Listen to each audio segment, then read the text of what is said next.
मी आपल्याला सांगतो, तुम्हाला आवडो किंवा न आवडो, पण कदाचित आपल्याला नजीकच्या काळामध्ये साखर आणि या सगळ्या परिसरामध्ये महानगरपालिका करावी लागणार आहे। या प्रकारे आपल्याला ते करावं लागेल। कदाचित काहींना ते आवडेल, काहींना आवडणार नाही, परंतु मित्रांनो काळानुरूप निर्णय घ्यावे लागतात। आपला सगळ्यांचा परिसर बदलतोय, ट्रॅफिक आहे, अडचणी आहे, प्रश्न आहे।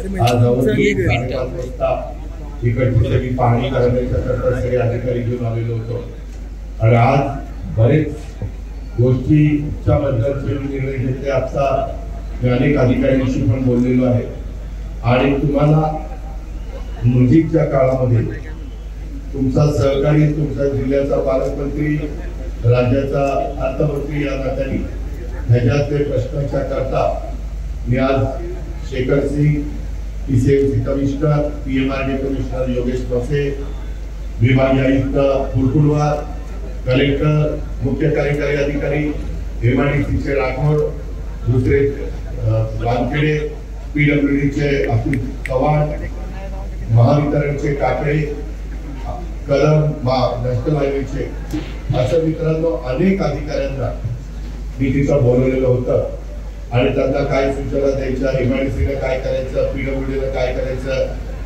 पीएमआरडीने काय करायचं। पीएमआरडी, एमआयडीसी, नॅशनल हायवे त्यांच्याकडे काही पैशाची अडचण नाहीये।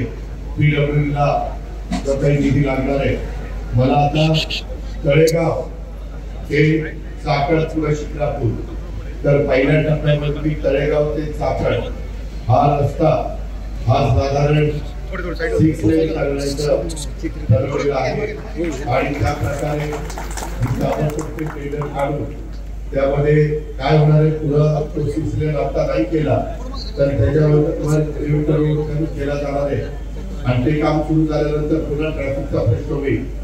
परंतु राजूकरांनो, खेडकरांनो, मला तुम्हाला सगळ्यांना सांगायचंय की एवढं करून चालणार नाही।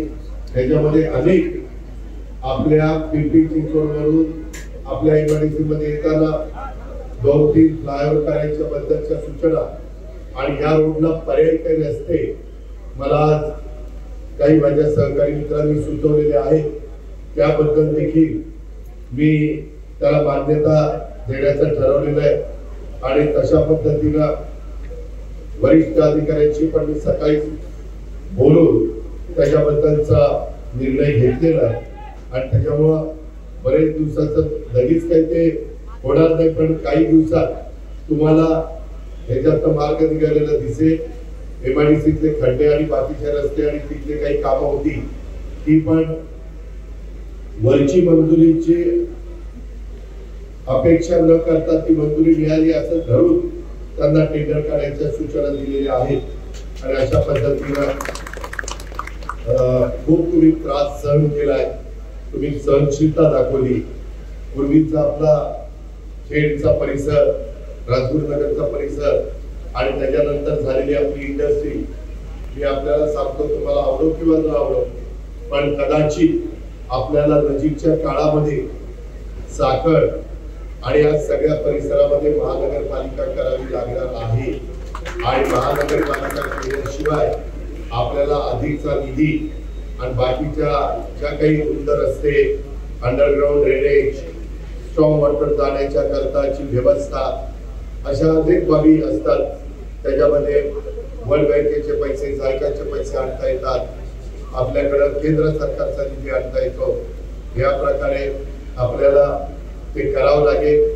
कदाचित काहींना ते आवडेल, काहींना आवडणार नाही, परंतु मित्रांनो काळानुरूप निर्णय घ्यावे लागतात।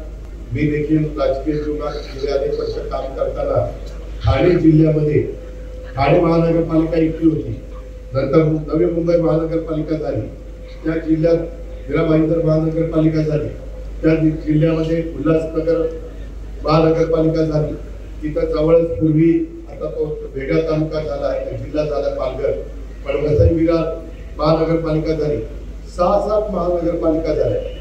तसं आपल्या जिल्ह्यात पुढे पिंपरी चिंचवड, त्याच्यानंतर वाघवस्ती, लोणी काळभोर, वाघोली, मांजरी, दोन्ही मांजरी या सगळ्या भागामध्ये तिथे एक महानगरपालिका करावी लागेल.